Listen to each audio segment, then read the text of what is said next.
Golf addicts, welcome to the Tour Junkies podcast for the 3M Open 2021 from Blaine, Minnesota, TPC Twin Cities. The week after the Open Championship, I'm your host, DB. I got Pat Perry with me, as always, brought to you by the best fantasy golf betting website, tools that you need. The best one in the business at fantasynational.com. If you head over to fantasynational.com/TJ right now and you sign up for either the weekly, the monthly, or the annual membership, you save 20% off any level that you choose. Using that link and using the promo code Tour Junkies, you get 20% off. And you can try it out. And if you love it, you can upgrade to the month or to the year, and you still get to keep the 20% off. But it is our go-to spot, has been for years, for anything related to golf betting or daily fantasy. If you're not using it, you are lagging behind. It's crazy, Pat. I still see people in the Nut Hut every now and then. They're like, yeah, I just haven't got around to signing up for Fantasy National. Well, you're getting around to losing money every week is what you're doing. I don't understand. Your competition is using it. Your competition sees the data that they get straight from the PGA Tour because all the data is licensed by ShotLink. Your competition's using it and you're not, then you are losing. So you need to sign up for Fantasy National. There's too many people out there with too much information. If you don't have it, you're SOL. And that means you're out of luck. So fantasynational.com/TJ is where it's at. Thank you to them for sponsoring the podcast. Pat, it is the week after the Open. I'm actually fired up. I told you, normally this is a week where, you feel like you mail it in, but I've got a new tequila cocktail that I've learned, and I just poured it, and I can't wait to drink it. It's pink, but I don't care. It's very yummy. Oh, wait a second now. Wait a second. I know you don't, you judge things by color. You are a color judger, basically. No, I'm not. What are you when talking about? When it comes to drinks, you are. You think pink wine is always terrible. No, true. Yeah, well, think it's called rosé. If it's called rosé and it's pink and it's wine, that doesn't mean no. Yeah. When it comes to drink, you are. I mean, if it looks a certain way, you just never. You don't like it. You're never even going to try it. But I guess you're going to drink pink tequila. Well, yeah, no, it's Blanco tequila, but it's got a little grapefruit juice in it, and it's very delicious. I'm excited about it, so I'm looking forward to that. What's your podcast juice tonight? It looks like a beer in hand. This is now actually our friend Aussie DB put this thought in my head. Okay, so he mentioned this in the Nut Hut about what I was drinking. I don't know if it was the last show or if it was 2 weeks ago or what. He said, Pat's drinking a little, I'm not going to say the brand, but he's drinking the banquet beer. If you don't know what the banquet beer is, you should, for one. But, and you know what? I was like, I have not had the banquet beer in a long time. So that is what I'm drinking tonight, is good old fashioned banquet beer. Banquet beer. All right. Well, we're going to do a quick Open recap, just some thoughts. Obviously, we're going to get into the course, the strategy, the stats for TPC Twin Cities, the DFS picks. We got a new segment at the end of the show tonight that we're going to try out. I'm excited about. If you're a DFS fan, you're going to like that, which you probably are if you watch this. And especially if you make it to the end of this, you got to be a DFS fan. So we're going to try that at the end of the segment tonight, or at the end of the show tonight. It's going to be a good time. Pat, Collin Morikawa, neither one of us said a word about Collin Morikawa. However, nary a word. Not a word. However, I will give credit to Ben Little, and I meant to screen grab it, and I forgot. We should give credit to Chalk Bomb Ben because, this is what people got to read the whole Chalk Bomb. Read the whole email, okay? The actual Chalk Bomb is only a portion of the email, which he did get blatantly wrong, terribly wrong this week at the Open. But if you were in the Nut Hut on Wednesday night, me and Pat said, Ben wasn't in there to defend himself, and me and Pat said to everyone in the Nut Hut, we don't agree with the Chalk Bomb call. Ben's hatred of Jordan Spieth personally is influencing his decision-making, and frankly, he needs an intervention. He does. However, at the beginning of every Chalk Bomb email, you get one of my favorite things to read every week, and that is the head-to-head breakdown. He picks 3 head-to-head matchups and kind of talks through them. Talks through which side he'd be on, talks through maybe what it might say about DFS. And he wrote up Mr. Collin Morikawa, who was a dog to Bryson DeChambeau in the head-to-head markets, but he specifically mentioned that Collin Morikawa may be the much better DFS play given how close the matchup was and that you were getting him for like $700 cheaper. He talked him up, and I know for a fact he had a ton of Collin Morikawa. He loved Morikawa last week. He was the only one out of the Tour Junkies LLC headquarters thing that got Collin Morikawa right, but man, he did his thing. I tell you, I was a sucker for, I feel like I don't know. I kind of don't feel like a sucker. The week before he went to the Scottish Open, he was on record saying, the Scottish Open will be the first time I've ever played a links course. I've never played a links course. I've never done it. I'm going over there to give it a shot. Then I'm going to do the Open. Then after he plays the Scottish Open, before the Open, he says, yeah, he finished like 48th or something at the Scottish. But he goes, yeah, it took some adjusting. The turf felt very different with my ball striking. It's taken some getting used to. It's much firmer. I'm going to be doing some things with my irons, kind of tweaking some things with my irons. We'll see. And I mean, that didn't seem very... It didn't seem very, exciting to want to play him. And I read that and I was out. But, he is the best iron player in the world, and he's a incredible kid. He now has more wins worldwide than he does missed cuts since he's turned professional, with 5 wins and 4 missed cuts. Pat, any other thoughts on Collin Morikawa? I think he is fantastic. I think, I almost tweeted this out, but I think, everybody talked about when Tiger Woods, and this might sound a little over the top, but when Tiger Woods was coming out, obviously he had a lot of people talking about him. He was the next big thing in the game, and everybody talked about whether or not he could beat Jack Nicklaus's major records. You know what? Who's to say Morikawa can't? I mean, this kid is that good, I think. He is that good of a player. Look at his career already, if you think about it. Okay, now he's probably not won as many tournaments as Tiger did from the on-start, but I mean, it's pretty close. You think about, he's won now 2 majors in 2 years. This kid is he's impressive. I mean, in a year, really. Yeah, if you think about it, a year. So, this kid is impressive, and I think he is the next big star in this game. And he's not only is he impressive on the course, but you just listen to his acceptance speech, anything he does, like in the interview room. He's thoughtful. He's very articulate with how he wants to present himself. I think he is absolutely the only mistake he did make, by the way, which I don't even think it was a mistake because everybody goes crazy about this, but he said the British Open in his acceptance speech. Massive. And I'm sure everybody went, oh, it's the Open. It's the Open. It's not the British Open. Well, which drives me crazy anyway. But you can't be, even Morikawa probably didn't get that much crap for that because it's him. He's just a great kid. So he probably didn't even get a bunch of shit for it. Yeah, he's a stud. He's the next golden child, right? Like Spieth has been the golden child here lately. Morikawa feels like the one that's next. He's squeaky clean. He's pure as the driven snow. He's probably a virgin. He's great for any brand out there that wants to sponsor him. He's going to love the kids. The kids are going to love him. Like he's all the things that most golf people want. It's hard not to like him. It was impressive. You obviously had a lot of the chalk some of the chalk didn't do very well. Ben also talked about that in sort of that game theory opener that he had in the Chalk Bomb email. Yeah, JT finished 40th. Rory sucked, finished 46th. Tyrrell Hatton, Patrick Cantlay, and Patrick Reed, 2 guys that I was huge on that really tanked my week. They missed the cut along with Brendan Grace, who was popular. So you had some guys that didn't show out. Obviously the top of the leaderboard was pretty stacked, but it didn't feel like it was all that close. It really felt like Morikawa ran away with it. Obviously the Louis stuff. Yeah. Listen, we're not going to get into a whole lot of the recap because you can listen to that a lot of other places. I do have to bring up the Bryson driver thing just because I hate Bryson, and Brooks continues to beta him all over the place. Alpha him, make him a beta all over the place. Like Brooks continues to own Bryson week in and week out with his driver comment. This was also one of my favorite tweets I think I saw all week from Anti-Faldo. And it's a picture of the Sasquatch driver and says, all I'm saying is Tiger stayed with Nike even after they came out with this effing thing. That driver was horrendous. And, the stuff that Bryson said, we shall see, man. Listen, a lot of people a year ago, maybe even a year and a half ago, especially a year ago, I started going all in on hating Bryson.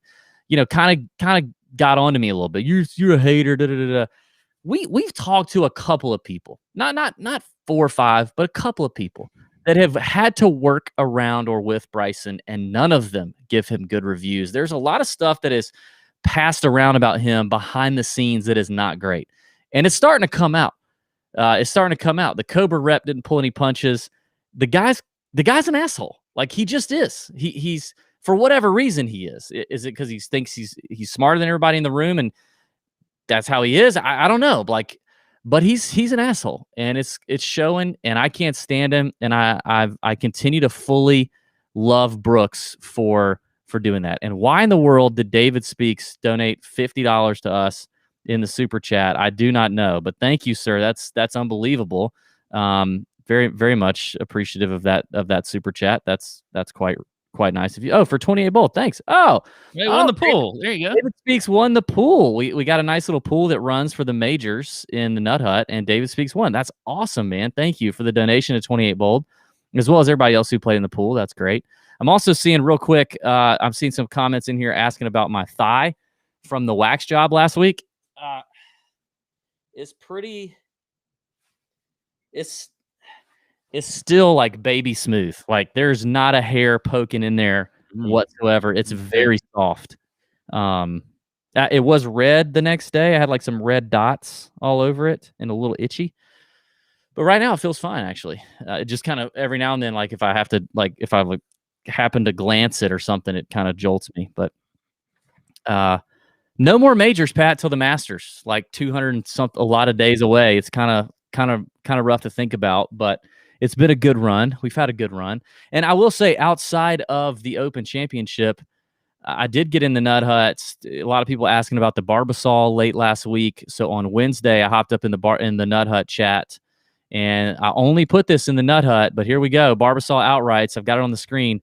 On July 12th, List and Power at 20-1, Norlander at 33-1. Those guys all on the first page of the leaderboard.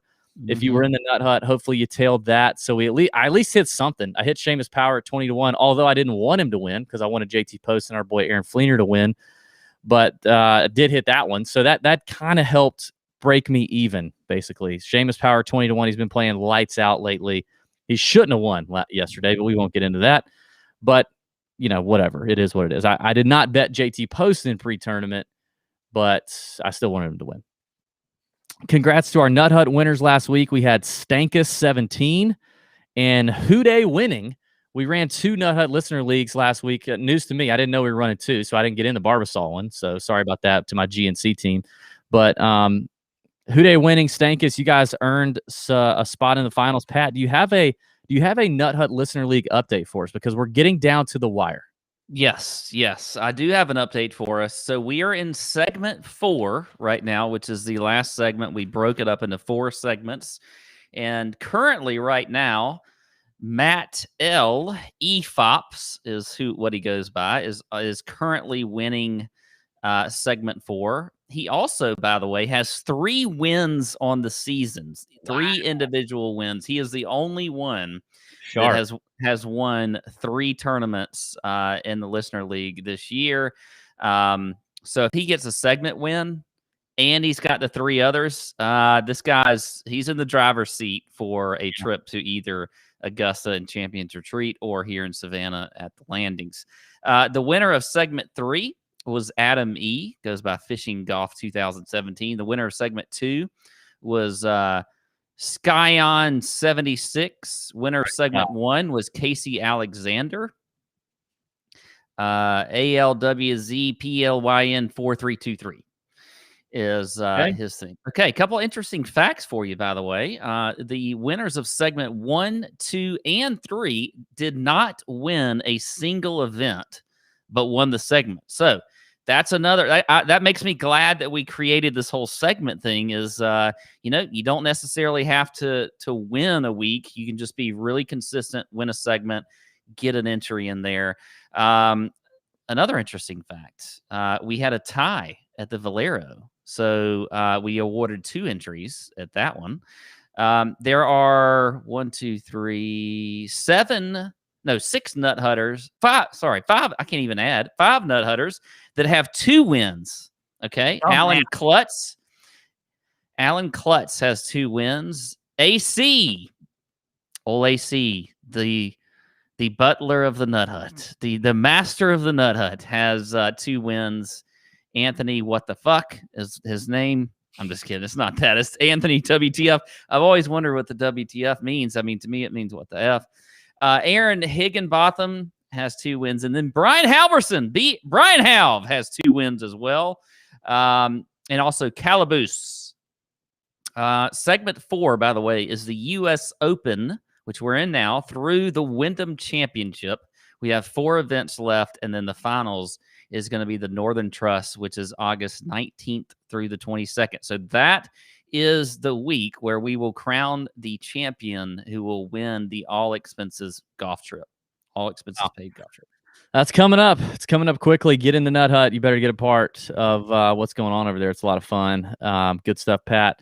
Listen, let's get into the golf course for TPC Twin Cities, and let's break down this course. I will say before we get into that, I got to remind everybody that our friends at HelloFresh are here to take care of you, to get you some fresh, pre-measured ingredients and some incredible recipes, so you can skip the grocery store and all that fun stuff. Okay, they got quick and easy meals. They got 15 to 20-minute dinners. They got breakfast on the go. If you got to grab something quickly, don't grab a Pop-Tart. Don't be that guy. You know what I mean? Don't grab a toaster strudel and mess yourself up. Maybe die an early death. Get something that's healthy. Breakfast on the go. Easy options. The thing that's crazy about it is HelloFresh is 28% cheaper than shopping at your local grocery store and 72% cheaper than a restaurant meal, and you don't sacrifice quality. Trust us, we know. We got sent some HelloFresh meals. They were delicious. You can't get as good a meals as you at a restaurant as you can with HelloFresh. It's just science, really. So, it saves you a lot of time, saved me and my wife some time. We got kids. It was easy to get in there and reheat the stuff, make the stuff. They give you all the ingredients pre-measured, easy to do. You knock it out. Bing, bang, boom. Go to HelloFresh.com/TourJunkies14 and use code TourJunkies14 for up to 14 free meals plus shipping. That's a week of good meals there. Go to HelloFresh.com/TourJunkies14 and use code TourJunkies14 for up to 14 meals plus free shipping. America's #1 meal kit is HelloFresh, and we appreciate them sponsoring the podcast and sending us some free good meals because they're very delicious. All right, Pat, talk to us about TPC Twin Cities, my man. I need to know what's up. Well, we're going to get another scoring fest this week at TPC Twin Cities. It is a par 71, 7,431 yards. We got a full field again this week, 156 players, T65 and ties will make the cut. We've got bent grass greens this week and fairways. You've got bluegrass with fescue rough, and one of the main hazards on this course is the water. There's a lot of water on this course. Pretty much 3/4 of the holes out here, water comes into play. But if you avoid the water out here, you will just absolutely tear this course apart. It's not that difficult in general. It is tree-lined, but it's not like that classical tree-lined course that's tight off the fairways. It is wide open off the tee. One reason you see guys like Matthew Wolf win a couple years ago. He is not exactly that accurate with the driver, but he can bomb it all over the place. One thing to consider is there is a little bit of altitude on this course. So there's a little bit of difference as far as, when you look at how far the guys hit it this week. You got to be used to that. You got to pay attention to that as well, because these guys are going to hit it a little bit harder or further this week. We've got pretty large greens this week as well. So I think, and they're not very difficult. They're bent grass. They're going to run true. There's not a whole lot of graininess like we see in Bermuda. You hear that a lot from the players that talk about this course. As long as you're putting it well, you are going to make some birdies and they are going to drop, because there's just it's not that difficult on the greens. They don't run terribly quick. Looking at stats for me, definitely form. Going with strokes gained off the tee, strokes gained approach, anything scoring related, whether it's birdie or better percentage, opportunities gained. I'll sprinkle in a little bit of course history in here, but not a ton. They haven't played this event. As a matter of fact, this is the 3rd time they played it. So we had Michael Thompson win it last year at 20 under. And then Matthew Wolf, I mentioned him, he won at 21 under in 2019. So it's not going to be that difficult. They're going to have a lot of scoring this week. The field is kind of blah, but looking forward to it. It's a good way to ease our way back into it after the Open Championship. Yeah, I mean, 21 under and 19 under being the winning scores the last couple of years. And even I think there was a little bit of wind last year, and it still was conquered at 19 under by Michael Thompson, who previously, the first year they played it, finished like dead effing last. So I think you definitely throw out course history this week, unless it's a guy who like really crushed it both years, and maybe they kind of feel something there that's a little extra. That's the But only time I really looked at it, is if it was somebody yeah, who had 2 years of consistency. I mean, that's something to at yeah. least pay attention to. But I wouldn't flip that over and still just like write off a guy because he had two missed cuts here either. But I do like the guy who had two good finishes. Other than that, I don't care about recent or course history here. I'm looking at, I want guys that can go low in birdie fest. This is going to be a birdie fest. Now, I will say this. I've heard rumblings from people like, oh, the course is firm. But we actually talked to a caddy that was walking the grounds today, and he said the course was, quote, lush, which would lead me to believe like softer, because they haven't had a lot of rain in the last couple of months, but they had some rain in the last week or so. He said the course is quite lush, and he said no rough whatsoever. So I think, like Pat said, it definitely plays into the hand of the longer hitter, the scorer. But with a course like this that's not super long, that has gettable par fives, that has these big greens, anybody can hit a lot of greens in regulation, so it does kind of open it up. I don't think you have to play strictly bombers. Obviously, Michael Thompson, is not a bomber. He just hit his irons incredibly, and he putted really well. So I don't know, man. I'm kind of going off of just recent form. Who can get hot? Give me bombers, give me scorers, and that's it. I'm not getting too bogged down in stats this week because it effing messed me up last week. I had too many stats and too many trends.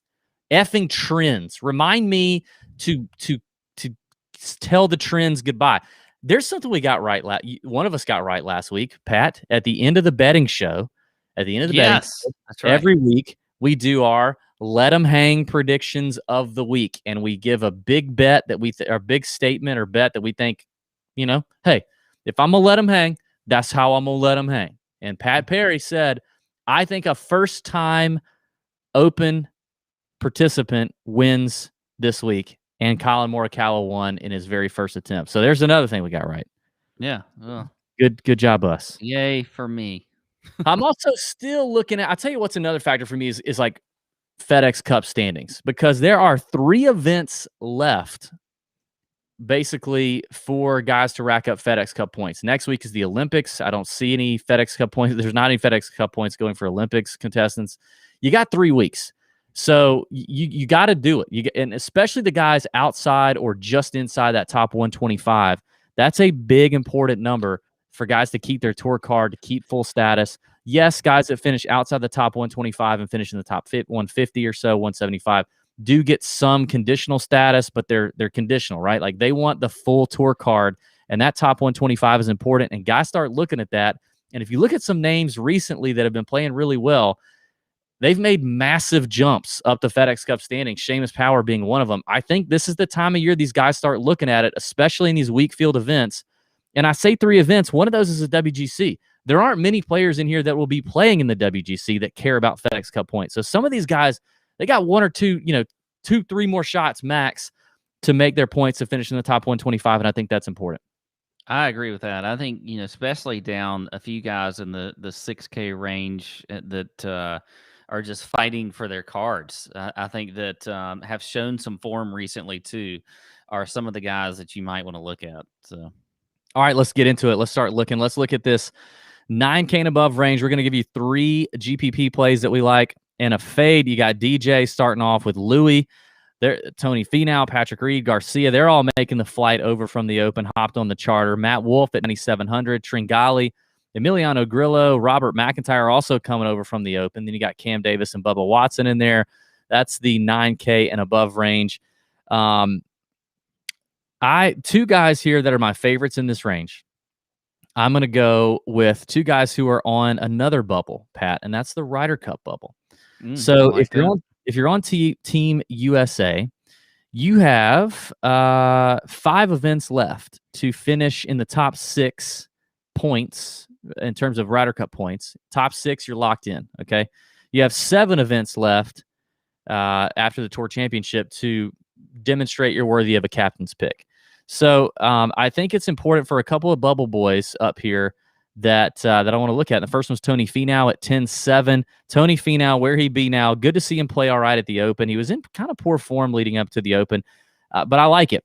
T3 here last year, T23 the year before. One of those guys that's played really well here the last couple years. Obviously, he's a scorer. He's a bomber. He flashed some form finally last week at the Open with the 15th place finish. Before that, a couple missed cuts, but Finau's obviously, a guy that can score, that can go low. So I'm going to roll with Finau, and I'm going to think, he's sitting there at 12th on the Ryder Cup list. He's thinking, hey, I need to pick up the pace. I need to make this team. I need to prove, I don't want to make it a hard decision for Captain Stricker. I want to get in there and do it. He played in it last time around. I know he wants it. I'll drop to his European counterpart, also sweating the Ryder Cup. Here's a name I got right last week, and that is Bobby Mack. Robert McIntyre, yes. 9K even. I am all over that one. And I would probably say I'd start cash lineups with Robert McIntyre. Don't care that he's never seen this golf course. This is the third time. Like, no one has enough of a sample size here to really be able to say they know and love this golf course. So screw that. Finished 8th at the Open. This guy is a contender. He's a stud. He's an honest to goodness stud. He gains strokes off the tee. Irons are pure. This guy is a real deal. He can score in bunches. He had a great round on Sunday. Robert McIntyre I like a lot. And he is currently 9th in the Ryder Cup standings for Team Europe, looking to make his first Ryder Cup appearance. I like that. And then I'm going to go Bubba Watson, 9,100. I like that Bubba's here. I like that he's not in danger of losing his card, obviously, but he needs to bump it up a little bit if he wants to make losing his card. I'm saying obviously he's not, but he's down there in the FedEx Cup standings. He's not great. I'm just saying, in terms of wanting to make it deep into the FedEx Cup run, Bubba needs a little bit of help. He's 68th. So right now he's way off of East Lake, right? And everybody wants to make it to East Lake. He's got a lot of catching up to do to make it to East Lake, and he's borderline not in the BMW Championship, which is only the top 70. So it's not a thing of losing his card. He's not going to do that, but he's turned it on here lately. He's been flashing form. I like this golf course for him. Wide open, no rough, score a bunch. I think that's perfect for Bubba. My fade is Matt Wolff, man. I can't get behind the 9.7K tag on DraftKings. I feel like he's going to tank my lineups, okay? The strokes gained off the tee numbers for Matt Wolff have not been there since the fall. The ball striking was much better leading up to the T12 that he had last year at this golf course. His ball striking leading up to that event was way better than it is right now. Yes, he won this event in his third start as a PGA Tour rookie in 2019. But he had his best strokes gained approach week in 40 measured events the week that he won.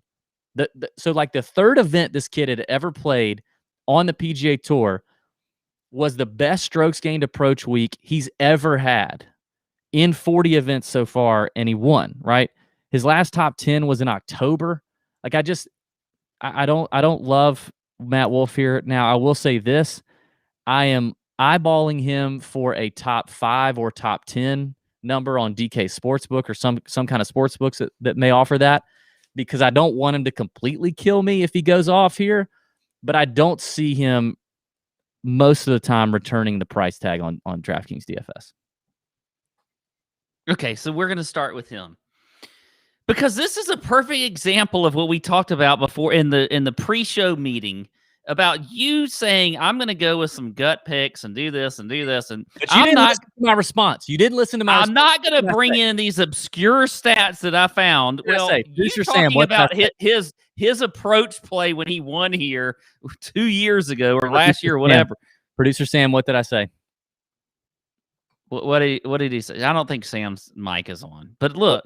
What did I say after? I said I do have stats for my fades. I'm not getting caught up in a lot of stats, and I'm not going to rattle off a bunch of stats for the picks, but I have some reasons why you should fade my guys. If I'm going to give you a name like that, and sometimes I can confirm that. Confirmed. That's what I remember that, but sometimes he's on his damn phone all the time. He doesn't. I remember that, but sometimes your fades are. I don't know how good your fades have been this year, but I don't really think they've been that good at all, to be honest. If we want to look at the numbers, we can pull it up. And I think actually Matthew Wolff is a great play this week. Whether it's gut or not, he doesn't necessarily check a whole lot of boxes. I do like his history here. Not only did he win, but he followed it up with a 12th place finish the second year that he played here. And then, I mean, the guy had the break and all that kind of stuff this year, comes out, has a great Open Championship or U.S. Open. Sorry, I shouldn't say Open because I don't know, the European people might get mad at me. But anyway, Europeans don't listen to us. We have Americans and Aussies. That's what listen to us. Yeah. So as a top 15 finish in the U.S. Open, when everybody thought he wasn't going to be able to do anything, did miss the cut at the Travelers, T58 at the Rocket Mortgage. I get it. Whatever. I get the stats aren't going to necessarily fall into place for you with playing Matthew Wolff. I think it's a good course fit for him. I love the fact that it's wide open off the tee. He can just bomb it all over the place. I think he's a scorer in general. We haven't seen the numbers lately, but I think they're skewed if you're looking on Fantasy National just because he hadn't played all that much. So I like Matthew Wolff. I like the price tag at $9,700. I'm fine with that. All right, here's the deal. Nick A is clamoring for a bet. We do have a new tool in our arsenal that we'll pull out next week. Let's make a Matt Wolff bet, and then next week we will spin the dreaded bet wheel of punishments on the show to see what the punishment's going to be for the loser.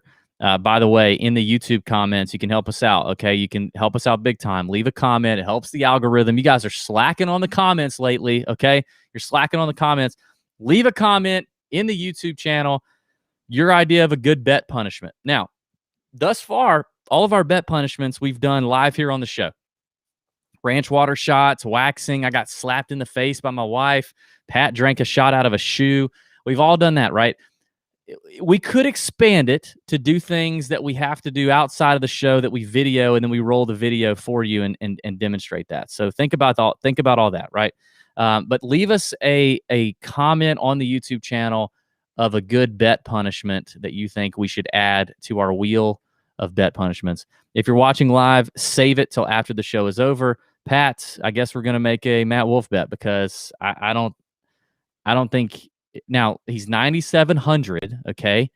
Clearly, there's a reason why he's 9,700. I'm not going to sit here and say that I think Matt Wolff is going to, miss the cut, but I don't think a top 10 is in place for him. I'm not going. If you're going to set the line at top 10, I'm not going there. That is not going to happen. I'm sorry. That is just... Then what do you want out of your $9,700 player? What do you want out of the, let's see, 3, 4, 5, the sixth highest price guy? I mean, I have to have time to think about this. You think about what you want out of the sixth highest price guy in the field. What makes no? Don't try to sell it like that. If you hate him as bad, where do you hate him? How much do you hate him? I don't like him as a top 10. I'll start there. So if you're going to say, well, I don't necessarily think top 10 needs to be the number. It doesn't have to do anything to do with value from the price. Why do we have to start the bet there? What does that have to even do with it? If he's 7,800, if you're fading him, you think he's going to be you probably think 30 to 40th place, somewhere in there. If you're fading him that much and you're that convicted about it. We'll see. What are the rest of your picks? Maybe we'll disagree on a guy and we can go head to head on somebody. Okay. Anyway, I like Tony Finau also, so I don't even need to elaborate on that one. I'm with you on Tony Finau. Wolff was one of my guys. And then Emiliano Grillo at 9,300. I like him as well. Look, this guy, I don't even know. I mean, you never know what's going to happen with him, but he did have a top 15 finish last week. The guy's a scorer. You look at the stats. I mean, he is, let's go through it here. He's number 1 in the field in strokes gained approach, top 10 in greens and regulation. He's second in opportunities gained, 14th in birdie or better percentage. The putting on bent is not great. His putting in general is not great. Yeah, it's terrible. But look, I think, you get a guy like that in this field, I definitely think he has some win potential at 9,300. I like that price, so I will go with Emiliano Grillo. And then Usti is my fade. Unless he's already withdrawn and I didn't even know it, because I feel like he could. I feel like he could withdraw. I do. I believe we didn't see more withdrawals today from the Open Championship guys. Yeah. I just don't see how he's even remotely into it this week. And, the big thing with him we used to always talk about is there was always that withdrawal factor. We haven't seen that this year, actually. He's been pretty consistent. I mean, he's played in the events he said he was going to play in, and he's played well all year long. I just think coming off of another major championship letdown, like he had at the Open, then traveling and everything else, I just don't see it this week for him. I don't see his heart being in it. His play certainly warrants him having a good week, but at 10-9, I'll fade it and go down to Finau right there. Okay. Let's take a look at this 8K range here on DraftKings. It starts with Mr. Ricky Fowler. You got Keegan Bradley, Stifler's mom, Stuart Sink, Patton Kazire, friend of the podcast, Lucas Earbert, Maverick McNeely, Dylan Fratelli, Charles Schwartzel, Luke List, and Gary Woodland round out your 8K range here, Pat. I'll start with my fade because, I like to, I want to do that. And I'm going to give you stats. You ready for this, Pat? I'm going to give you stats. Dylan Fratelli is the fade at 8.3K on DraftKings. He should not be that price. He sucked most of the year. He had one good tournament at the Open, a highly variable golf tournament with a lot of stuff going on, and he played well. And so all of a sudden he jumps up in price. I'm not going to bite on that price. It's not happening. The form's been terrible. Even at the Open, he was still 35th in greens and regulation, which for a guy who finished 5th, not that great. I'm a little surprised it was that bad. He also finished 12th in putts per regulation, which mostly he's garbage with the putter, but he's putting on fescue. He's putting on 10. The greens were running at a 10. Now he's coming over to bent grass. They're going to be a little faster. He normally putts like crap anyway. This is not an opportunity to bite on Dylan Fratelli. I don't buy the T5 finish, not buying it. I like this range. It's a little tough for me to narrow this down. I like this range a good bit, actually. I think I'm going to lean with, is Fowler, Fowler's 124th in the FedEx Cup standings, Pat. Right there on the outside of the bubble. Now, he probably has some weird exemption that I don't know about, like maybe it's career money earnings, and I'm sure he'll get some sponsors exemptions along the way if he, for some reason, didn't finish in the top 125. But you got to figure he's playing in all that he can so that he can get in that top 25. He finished 53rd at the Open, kind of lackluster weekend, 32nd at the Rocket Mortgage a couple weeks before that. I just feel like he's motivated. I know he's working with our boy JT, and over the last 24 rounds, there's been some improvement in the ball striking. It's not incredible, but there's something to look at there. So I think he's interesting in terms of just a guy who you got to figure is pretty motivated. And then I'm gonna go with Luke List. I like that Luke List is never won anybody any money. I bet he's won some people. Say that all year. Bet he's won some people money with his 3 top 6 finishes in his last 7 tournaments. Nope. Nobody's betting him top 10. He scores a butt ton of DraftKings points, even if he doesn't matter where he finishes, he's going to score a butt ton of DraftKings points. He finished 5th at the Barbasol, 4th at the John Deere. He had a chance to win the Barbasol actually late down the stretch when JT had I will admit, the last couple of weeks he has probably won somebody a few dollars. No, I didn't just look at it. I watched the tournament yesterday. I knew where he was. By the way, he starts 3 over through this first 6 holes when he has a chance to win the damn tournament.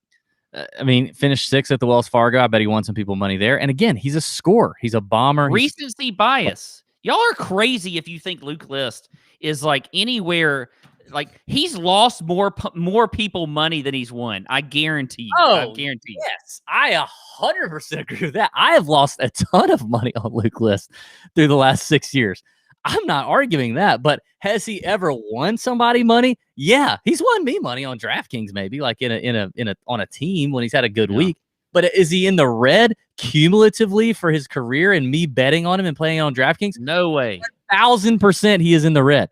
1,000% he's in the red. Yeah, he's definitely in the red. He has weeks where he pops. That's what I'm saying. Yeah, yeah, what is he? He's 8,000, 8,100 on DraftKings. In the last 24 rounds, he's 9th off the tee in strokes gained, 11th in strokes gained approach, and 22nd in strokes gained around the green, and 22nd in DraftKings points scored in this field. I mean, it's hard to argue with it. And what I like about him the most is that he's been playing in these birdie fest. He had the John Deere 3 weeks ago or 2 weeks ago. Then you had the Barbasol. Now he's coming here, and you got to be in birdie making mode when you show up at TPC Twin Cities. Like, I need you in birdie making mode. Let's keep it moving, Luke. I like it. By the way, speaking of lists, so Anthony Charter, our good friend AC, puts in the chat, Luke lists T20 bets for the win. Okay. The reason you started betting him T20 is because I started saying he's never winning you money for betting him outright, so you might as well bet him top 20. So there you go. You're welcome, AC. You have never clarified betting him outright. You've always said he never wins anybody any money. That's your quote. He never wins anybody any money. Which, if you're smart, you would then progress towards a top 20 bet, which is what that's money. AC's a smart guy. He said, you know what? Pat's right. Luke List is never going to win any money as far as an outright win. I might as well start to bet him top 10s and top 20s. AC he's a smart guy. He knows what he's doing. So that's why he listens to me. Before we get to your picks, because I'm done, I did want to do something here, because I'm a nice guy. Like, people think I'm an asshole, but I'm actually a nice guy. We had an open ad read spot, and I was like, hey, anybody in the Nut Hut got a business that could satisfy some folks around the country? So if you're a Tour Junkies listener, don't fast forward here. Listen to this, okay? Our friend JM Bass, I don't know his actual name, but JM Bass in the Nut Hut. Town and Country Movers is a family-owned and operated full-service moving company offering local, long-distance, and international moving services in the D.C. metro area.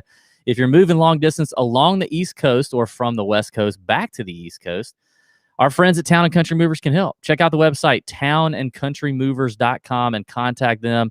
You can ask for Jason. Oh, I guess that's his name. Jason, and mention the Tour Junkies, and they'll give you 10% off your labor charges. You guys are the best. Oh, thank you. Yeah, I'll keep reading that.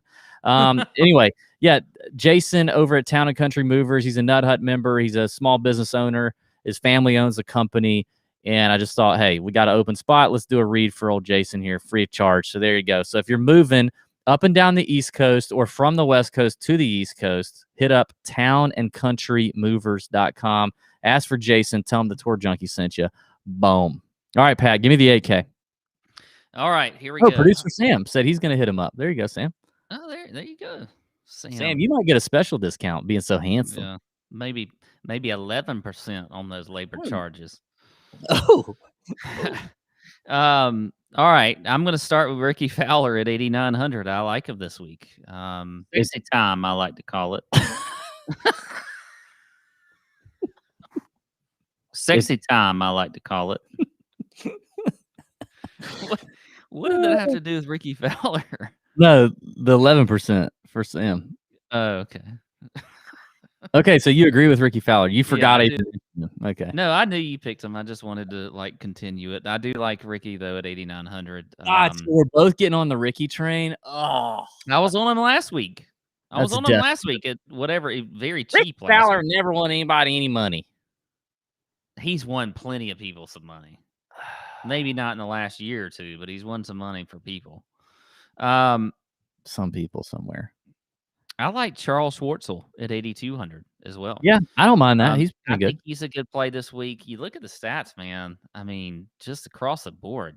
16th off the tee, 13th in approach, 16th in greens and regulation. He's 35th in birdie or better percentage. I like Schwartzel. He's had a good year, good solid year. We did not see him at the Open Championship. He finished T26 at the Barbasol. Obviously, he wasn't in the Open, unless he wasn't in the Open, was he? Who are you talking about? Charles. No, he played in the. Didn't I know he played in the Barbasol, but I don't know if he just chose to play in that and not the Open. But I don't know. Yeah, make the Open. I don't know. I feel like he should have. Anyway, top 20 at the U.S. Open before that. He had a T3 here in 2020. By the way, were there like 40 people that finished third place last year? If you're looking at course history, let me just read this off real quick.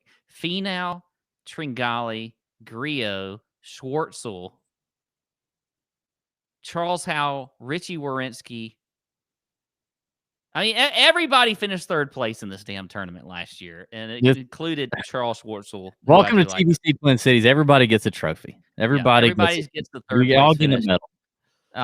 So I do like him. My fade is going to be Gary Woodland. I just feel like something's wrong with Gary still. I know we've seen some decent play out of him this year. Not great. He checks a lot of boxes, but I'm not going with Gary. Not going with Gary. He's maddening, man. Yeah. He is maddening. Hey, shout out to Jim Mescal. First time watching live. There we go, Jim.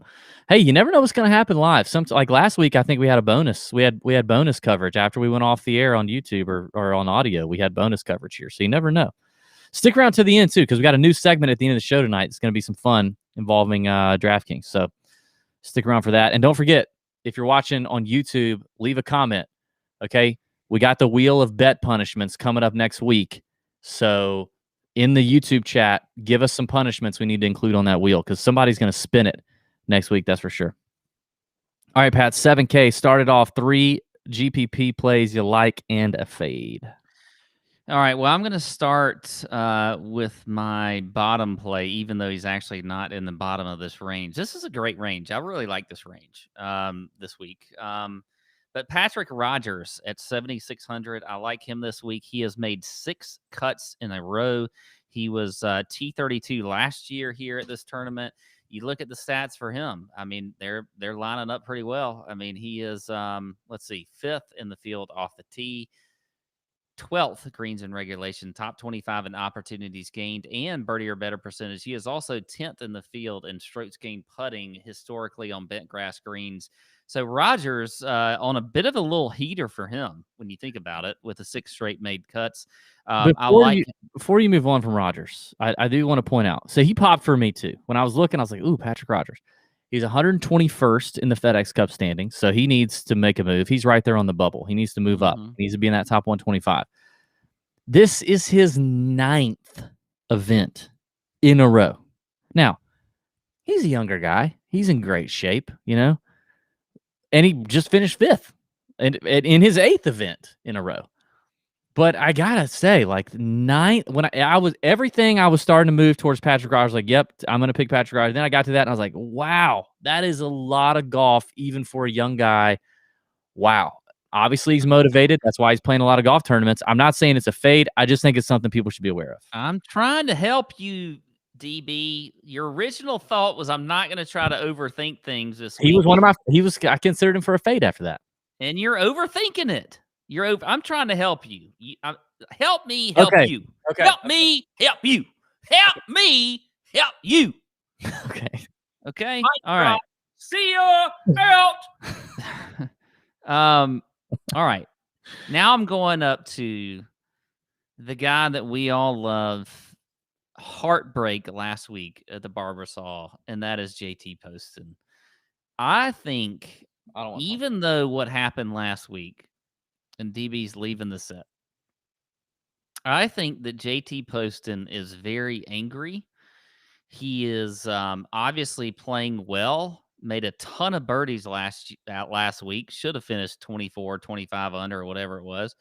I absolutely love JT Poston to come back strong this week, and you're getting him at 7,700 after he just lost in a playoff. I think that he is great value this week. He's obviously a fantastic putter.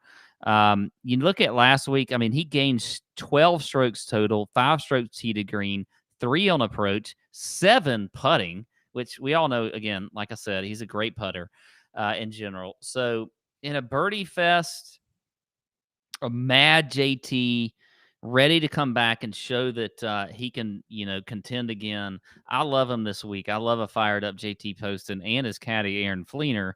So I'm a big fan of him at 7,700. And then just above that, at 7,900, a guy that we've seen finish 3 straight times in the top 10. I know for a fact he is still very confident about his game. He's made the cut here twice. All the stats line up for him. And that is Hank Lebioda at 7,900. I just don't think you can get off of him and what he's been doing lately. I mean, 16th in the field in strokes gained approach, top 10 in opportunities gained, making a lot of birdies, feels really confident with his game. So at 7,900, I think that's actually pretty good value. For the way he's been playing, you could probably bump him up there. Like you have Kazire at 8,600 or Hank Lebioda at 7,900. Who do you choose in between those two almost every time? For me, it's Lebioda. If I'm looking at it recent form wise, every single time I'm choosing Hank Lebioda. So I think there's a little bit of value actually there with him. My fade is Richie Werenski, who actually has he finished third here. I mentioned that earlier when I was going through my rant about all the people that finished third. But he's at 7,600. Just not a fan. I feel like he's one of those guys that I like to get on, like just for gut call or whatever. But he has not been playing very well at all recently. So despite the third place finish here last year, you look at his recent form. He's missed 3 cuts out of his last 4 events.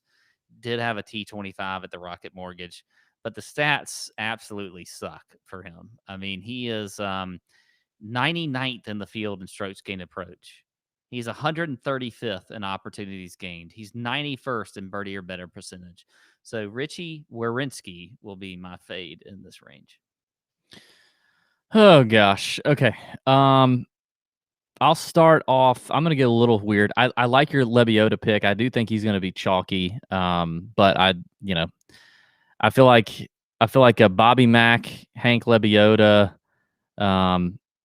Luke List in cash is a great way to start. But yeah, I like Lebioda. I like the play overall. I'm going to pivot off of Lebioda because I think he might be a little chalky and see about Doug Gim. Doug Gim trending nicely. T18 at the John Deere last time out. T32 at the Rocket Mortgage. T18 at this event last year when he played it. So Doug Gim, interesting to me. The approach play is popping. The off the tee play is good. It's all about the putter for him. You just need Doug to have an okay week putting, and you're in the money. My next play at 7,600 is Mito.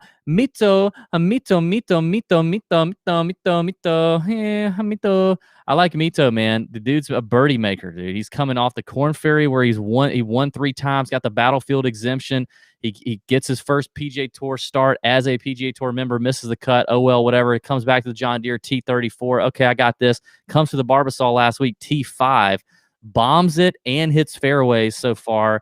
Approach play is good. 7,600 in the birdie fest for Mito. Daddy likey. So I'll go there. And then I'm going to get back on the Brendan Hagee train. I'm going to get back on the Brendan Hagee train at 7,200. I was on him at the Deere. I was on him at the Rocket Mortgage. Finished 6th and 18th there.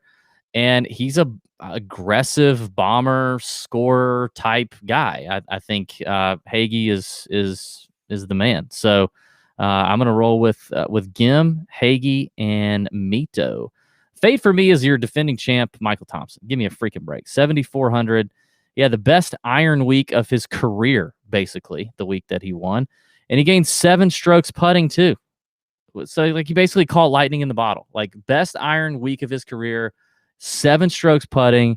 Since that event, he's had 4 top 25s in 24 events since that happened. Like, Michael Thompson, avoid at all costs. I'm out.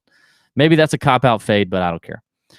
All right, Pat, 69 or 6K, 6,900 down. Josh Kistler, Mito horny. Oh my God. That's fantastic. Mito horny. Yeah, that's a soundbite for Mito there. Yes. Let's see. All right, 6K range. Let's throw out some names, Pat. Roger Sloan again. He's 147th in the FedEx Cup. He needs to make a move. Sloan's interesting. I really like some Tom Hoge. He's a Minnesota boy. He sits 94th in the FedEx Cup standing, so he's probably safely got his card, but wants to move up. Good ball striker, Minnesota guy for sure. I got a soft spot in my heart for my boy Vincent Whaley. He's at 138th in the FedEx Cup standings. I think he had a decent week last week, didn't he? Didn't Whaley do okay? Yeah, finished 26th at the Barbasol. bomber scores on par fives. I'm interested in maybe looking at him. A guy who's been playing super well, Kevin Tway, who's been really good. He's at 6,600. Last 3 events, 14th, 23rd, and a 26th last week at the Barbasol. We all remember Kevin Tway, if you've been doing this for a minute, from like the 2015, 16, 17 years. He had full status. He was playing. He was long hitter. Could make a lot of birdies when he was hot. I think Kevin Tway is interesting. Anybody else down here you like? Well, I like Cameron Percy. He's been playing well lately at 6,800, made 5 of 6 cuts. I mean, you look at the stats for him, they all look pretty good as well. 7th in the field in strokes gained approach. Also checks a box on opportunities gained, top 15 there. So I like Percy. I like Scott Brown at 6,800 as well. He's a guy that's fighting. I mean, you probably have the FedEx numbers up there. Yeah, so he's fighting as well. So I think, and he's played well recently, and so he's battling out there, trying to have some good finishes.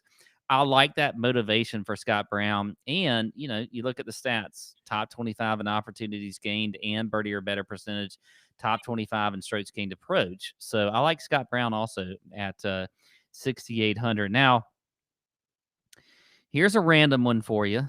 Hey, guys, I'm sorry to do this. I have to go. I've got something going on. I've got to go. Sorry.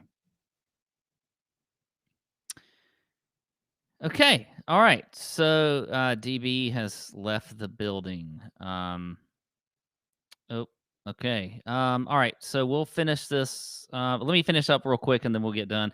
My last pick, and this one's kind of crazy, but Kevin Tway at 6,600. He has 4 straight cuts with a top 30 and actually 3 of those 4. So I think with just the way he's playing, kind of a random pick there at 6,600, checks the box also in birdie or better percentage or putting. So, all right, that is all we've got for the DFS show this evening. Sorry, we had to lose DB there, so we had something come up that was much more important than the rest of this show. We'll be back next week, I think. I don't know. We've got the Olympics. By the way, check the social media so check Twitter for our next show, which will be the betting show, when that will be. And all right, that's all I got. Make sure you make some comments on some betting ideas for us. And you know what? I think we will put the Wolf bet out on social media. Okay, so we did make that commitment that we were going to have a Matthew Wolf bet. I love him. DB hates him. We'll see what that bet is going to be. But we appreciate everybody listening. That's all I got. See ya.